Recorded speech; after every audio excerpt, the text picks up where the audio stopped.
right, guys, I was just about to throw out some information, and I will. But first, I want to address someone on here who said she volunteers for a pregnancy center and would love to have 24/7 for women. But they have a lot of volunteers, and these volunteers, I mean, they are working, overtime, a lot of them, to help women, and they also need their rest and they have their life, right?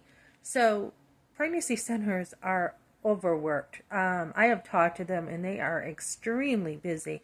I mean, if I'm lucky that if a director will talk to me, because it is very hard for them to get back to me sometimes because they are so busy. And to hear, 1,800 pregnancy tests about in 1 year from a center is amazing.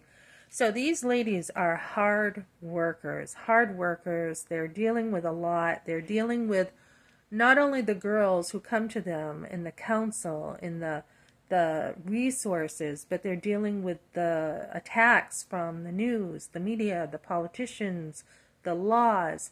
They have to stay in the know, right? They have to stay in the loop so that they can help women. They have the marketing, they have the mobile buses. They are extremely busy, and my whole heart is to help pregnancy centers more.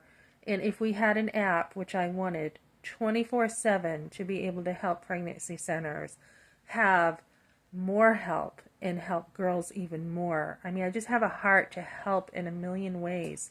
I think we could do that. So, I did compete for that, and I don't know who won, but somebody obviously had a better idea or had the more ability to do something better to help in the pro-life movement, and that's okay. We were all on the same team, and we were all helping. So with that in mind, I had just called a pregnancy center, and I like the questions because I'm trying to get into more detail, more information so we can help more. So I had said, we help with free marketing, and she said, "Can you tell me more about the free marketing?" And I wasn't totally caught off guard, but I did say that's a great question, and I can have someone call you back. But what I know is that we go into pregnancy centers, we have someone come and meet you. They will travel and spend time with pregnancy centers to help them with their marketing. And they have over 20 years of experience in the internet space. They do rebranding. If I have an email with some of the basic pro-life stuff, and then they go in there and they rebrand, the transformation is absolutely amazing.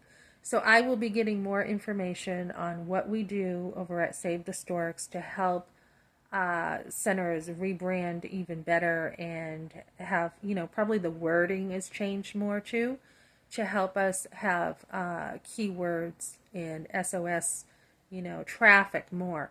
So we want to be really techy and be out there and really pull the girls in.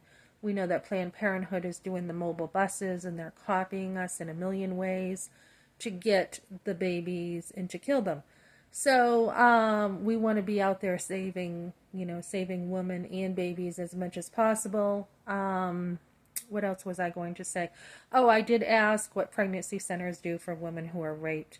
And they do referrals, and they help.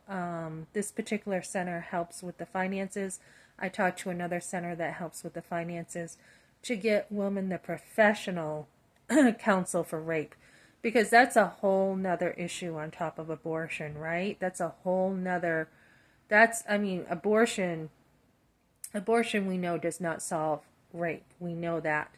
But for a woman to need not just, yes, I'm going to keep my baby, but how do I get through this rape? How do I deal with it? That is a huge, huge issue. And if we have the 9 months to be able to help her and counsel her through that, then she can decide whether she's keeping the baby or giving it up for adoption. So that is a huge resource that pregnancy centers help with. And it's one of the biggest arguments right now in the debate, right? What if she's raped? Well, pregnancy centers will help.